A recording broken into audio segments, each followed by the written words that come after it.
Yala, it's been quite a thrill ride for her this last year as well. She had some great results coming from a wild card position as well. So we're going to need them on center court because they have so many fans worldwide. I think we're going to need them to be on center court because they have so many fans worldwide. 12 months. That's all it took. 12 months to go from a name most casual tennis fans couldn't place on a map to the player that Miami Gardens was genuinely, legitimately building its schedule around. Think about that for a second. Tournament directors at one of the biggest events in professional tennis, sitting in a room, looking at their draw, and factoring in where one specific player is going to be assigned because the courts she plays on tend to fill up in ways that other courts simply don't. That's not charity. That's not feel-good storytelling. That is cold, hard, commercial reality. And the player at the center of it is 20 years old, from the Philippines, and she has spent the last year doing something that this sport genuinely does not see very often. She hasn't just improved.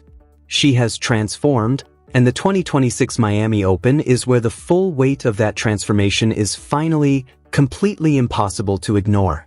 So let's actually talk about it, because if you've been following along, you already know the broad strokes. But the details of what's happening right now with Alex are something else entirely. You have to go back to where this whole thing started, and it started right here. Miami 2025.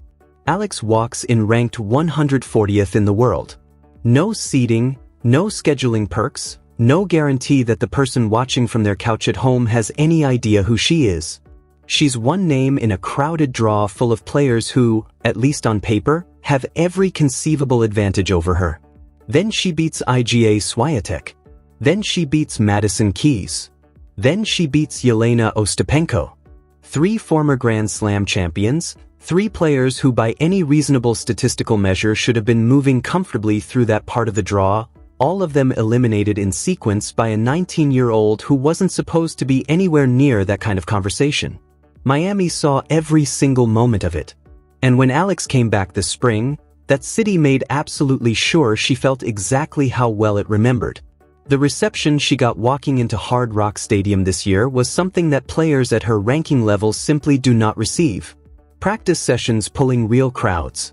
Scheduling decisions being made with her court presence factored in. The kind of institutional acknowledgement that professional tournaments reserve for players who have demonstrated, without any shadow of doubt, that they are a genuine draw. Not a curiosity. Not a feel-good story that's nice to have in the mix. A legitimate, first-tier attraction. And to understand how she got there, you have to understand what the last 12 months actually looked like because the climb was not gentle and it was not slow. After Miami 2025, the tennis world started paying closer attention. Results started accumulating. The rankings started climbing. And by the time the 2026 season swung around and the hard court swing began in earnest, Alex was no longer the player other competitors looked at as a manageable draw. She had become the kind of name that makes people in the locker room sit up a little straighter when they see it next to theirs in the bracket. Indian Wells this year was the moment the broader sport took full notice if it hadn't already. Alex arrived there as the 31st seed, already a historic achievement because no Filipino player had ever competed in the main draw of that tournament before. She didn't just show up and survive the first round. She moved through that draw with a level of tactical sharpness and competitive composure that genuinely surprised people who had been watching tennis for a long time. Round after round, she kept advancing. And then she played Coco Gauff. Let's sit with that match for a moment because it deserves serious attention. Gauff is the number 4 player in the world. She had just won a Grand Slam. She was expected to move through her section of the Indian Wells bracket without any serious disruption, the way top players typically do when the draw opens up. Instead, she ran directly into Alex, and that match ended with Gauff retiring. Now, retirements in tennis happen for real reasons, and it would be oversimplifying things to reduce it entirely to what was happening on the court between those 2 players in that moment. But the context genuinely matters here. Gauff was not cruising. The match was competitive and contested. And when it ended, Alex was in the round of 16 and one of the faces of modern tennis was heading for the exit. That sends a message across the entire sport. A very clear one. This is not someone you can afford to look past. Not anymore. Alex's tournament at Indian Wells eventually ended against Linda Noskova, who won convincingly, And what was interesting about how Alex handled that defeat was almost as revealing as the victories that came before it. She didn't collapse. She didn't spiral. In her post-match comments, she was already talking about Miami. Already mentally repositioned. Already thinking forward. That kind of emotional architecture, that ability to absorb a loss without letting it erode your belief in what you're building, that is one of the things that separates the players who make sustained runs at the top of this sport from the ones who have a big moment and then slowly drift back toward where they came from. Alex is clearly not drifting anywhere. Her ranking after Indian Wells climbed to approximately world number 28. Just sit with that number for a second. A year ago she was at 140.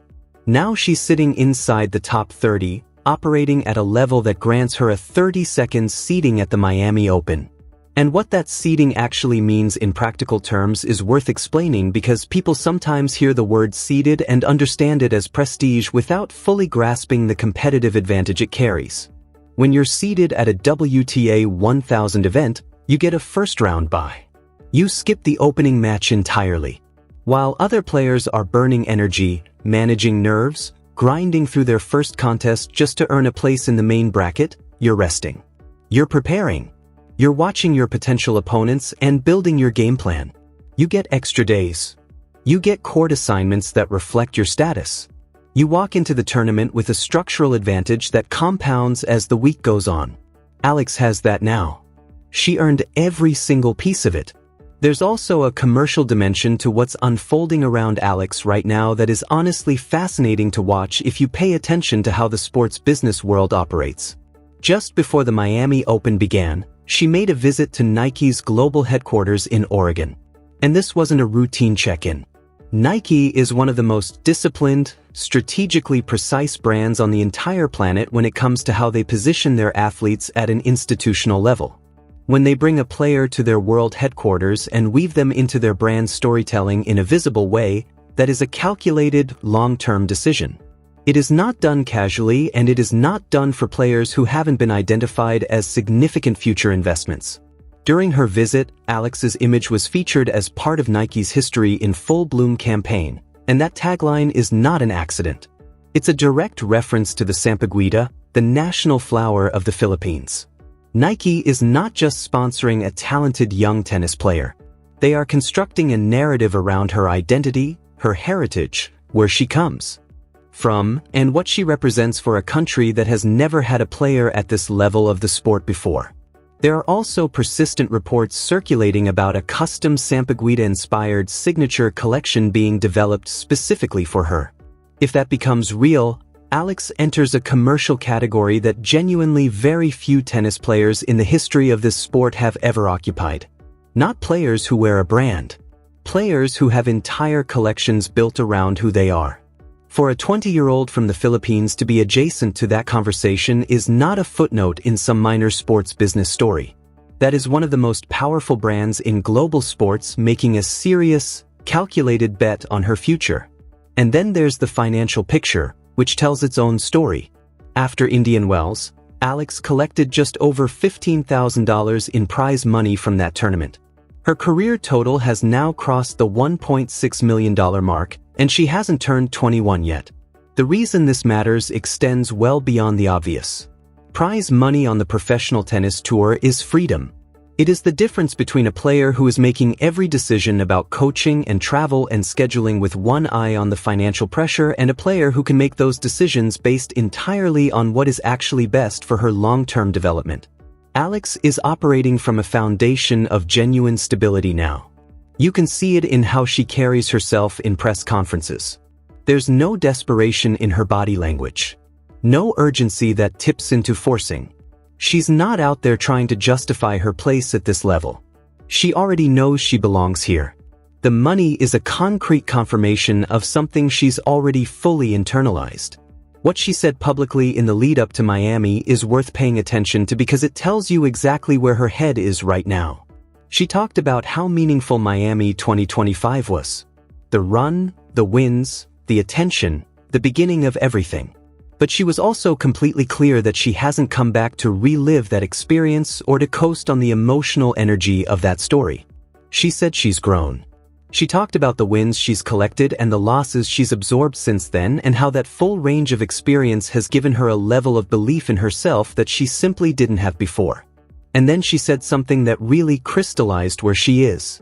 She said she knows she belongs. She said she's here to stay. That's not someone who's hoping to survive long enough to justify a seeding.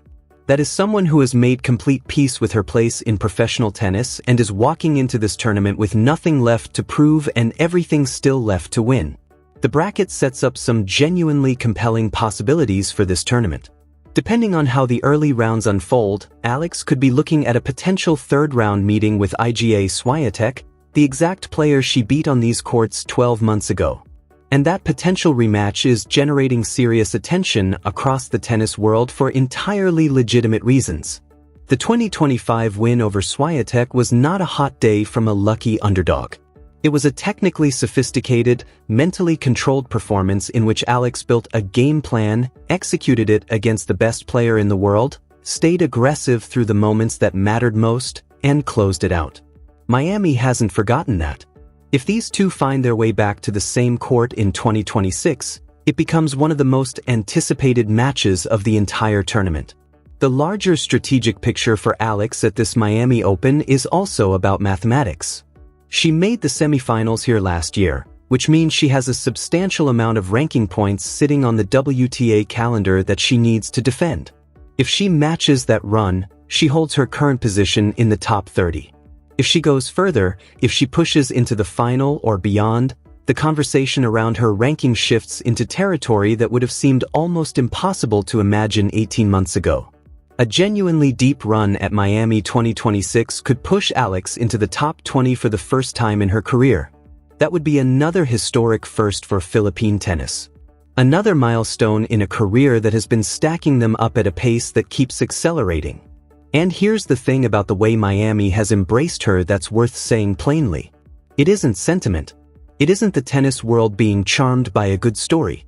It isn't even just the passionate, incredibly loyal Philippine fan base that shows up for her everywhere she plays, although that community is genuinely one of the most remarkable things in professional tennis right now, the kind of deep, vocal, emotionally invested following that very few players anywhere on tour can claim. The reason Miami responded the way it did is simpler and more direct than any of that. She sells tickets. She fills courts. She drives viewership. She creates moments that the sport talks about for months afterward. Professional tennis events run on exactly those four things, and when one player consistently delivers on all four at the same time, tournament organizers respond.